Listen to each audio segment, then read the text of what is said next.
सभी के लिए 10 लाख तक का मुफ्त इलाज इस योजना में। और अब श्री राजेंद्र कुमार, B84, सुरक्षा विहार, विकास नगर, उत्तम नगर से, जो किसान हैं।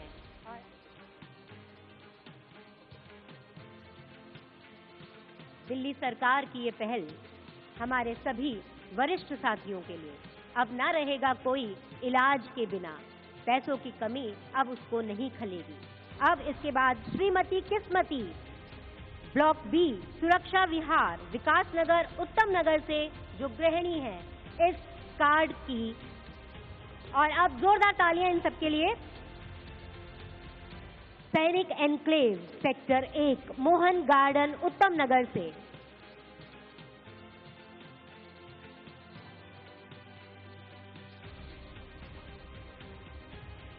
आयुष्मान कार्ड के लाभकर्ता, आयुष्मान व्यय वंदना योजना।